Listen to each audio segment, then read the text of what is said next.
O primeiro trabalho escolhido foi apresentado no Salão de Iniciação Científica, com o seguinte tema: a criação de um banco de dados para futuras análises e tomada de decisão em pavimentos rodoviários. O projeto foi elaborado pela graduanda em Engenharia Civil Fernanda Wilson Silveira. O primeiro tópico no projeto nos apresenta uma introdução sobre a análise de dados. Nele é descrito como a adesão de um banco de dados e a gestão desse sistema é imprescindível para a tomada de decisão em determinadas atividades, prevalecendo a escolha de uma ação a partir de uma sequência de informações coletadas, ao invés de escolhas arbitrariamente humanas. O objetivo do trabalho proposto foi avaliar como foi sendo desenvolvido a base de dados usada na concessionária CCR Via Sul, que tem como função gerar um histórico que irá auxiliar na gestão e controle dos pavimentos rodoviários, como também fazer diagnósticos de patologias existentes para posterior tratamento. Bom, dentro do que o trabalho se dispõe a apresentar, há conceitos importantes que a gente tem que compreender. Primeiramente são as patologias, que nada mais são do que defeitos que podem acabar surgindo nas pistas, como buracos, afundamentos, ondulações, trincas e escorregamentos. A partir da análise desses defeitos, é feita uma manutenção temporária, os chamados reparos localizados. Além disso, é feito também acompanhamento desses reparos dentro do próprio sistema. Bom, e por que é importante acompanhar essas manutenções? Bem, pelos seguintes motivos. Primeiro, porque são atividades que apresentam um custo. Segundo, justamente para evitar o agravamento das patologias. E terceiro, para cumprir com o programa de exploração rodoviária. O programa de exploração rodoviária, a grosso modo, engloba todas as atividades que devem ser desenvolvidas durante o período da concessão, pela própria concessionária, tais como conservação, recuperação, aprimoramento e manutenção do pavimento. O não cumprimento do PER pode acarretar em alta infração e penalidades por multa. O processo da coleta desses dados, ele inicia nas atividades de campo, em que um operador preenche um registro de área de produção, um RDP, que informará qual serviço vai ser realizado nessa hora e o trecho da rodovia onde vai ser feito o reparo localizado. Após a coleta, os dados serão transferidos para uma planilha digital e a partir dessa etapa é gerado um gráfico de calor para cada estaca da rodovia, tornando possível assim a identificação dos locais que foram realizados a maior taxa de intervenções, mapeando os pontos mais críticos de cada rodovia. A ferramenta se mostra eficiente em diversos aspectos, dentre os quais a gente pode citar a possibilidade de realização de diagnósticos, a identificação de patologias e a definição do melhor tratamento possível para aquela estaca. Além disso, a gente também pode ver a priorização de trechos que foram mais prejudicados ao longo do tempo. O segundo trabalho escolhido foi apresentado na Feira de Inovação e Tecnologia, a FINOVA, com o seguinte tema: controle semafórico com aprendizado por reforço multiagente. Esse projeto ele foi elaborado pelo bolsista de iniciação tecnológica, Vicente Almeida.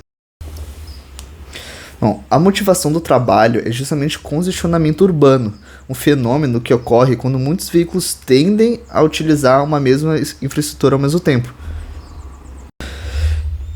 Dentro da área de aprendizado de máquina, o aprendizado por reforço representa um dos 3 principais métodos de aprendizagem. O aprendizado por reforço é o método em que as redes neurais aprendem a partir de um modelo de recompensa, ou seja, quanto melhor a recompensa que o agente obtiver, melhor é a decisão tomada. As recompensas são determinadas por situações ideais, em que se almeja alcançar, ou seja, são valores arbitrários. E o agente, no caso, seria a própria rede neural. O aprendizado por reforço multiagente é a condição em que há diversas redes neurais atuando simultaneamente no mesmo espaço amostral, no mesmo ambiente. Sendo assim, cada ação de um agente influencia na do outro. Desse modo, o objetivo de um sistema de tal escala é maximizar o ganho total dos agentes. Usando esse conhecimento para controle semafórico, imaginemos que cada controlador semafórico seja um agente. Os fatores do ambiente que serão analisados nessa questão são a fase do estado do semáforo, ou seja, se ele está verde, amarelo ou vermelho, e a quantidade de automóveis vindo em cada lado da interseção.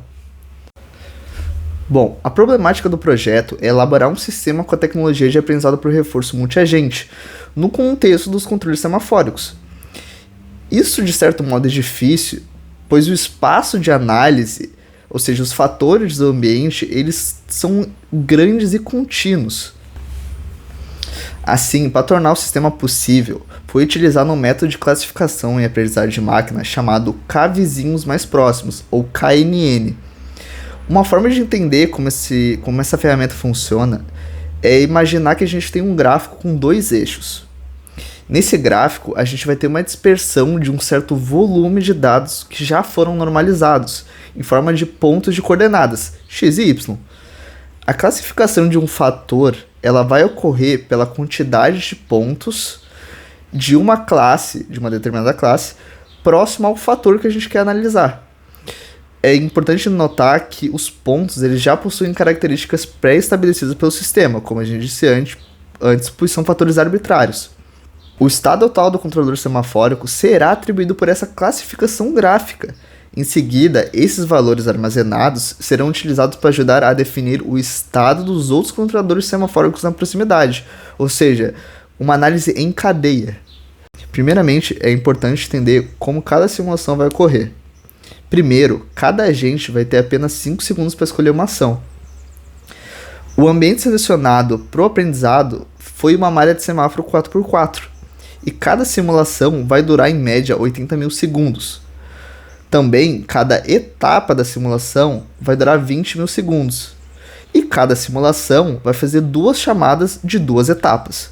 Para esse projeto, foram feitas 2 simulações, com fatores diferentes para cada etapa. A primeira etapa, ou contexto, utilizou carros vindos em 2 direções, sentido norte e sentido oeste, com intervalos de 3 segundos para cada carro. Já o segundo contexto utilizou um intervalo de tempo de 6 segundos para carros vindos do norte e 2 segundos para carros vindos do oeste. Usando como comparação uma base de dados de um algoritmo com adaptações aleatórias, note-se que o modelo de aprendizado elaborado atingiu níveis satisfatórios em relação à base, como é possível analisar no gráfico.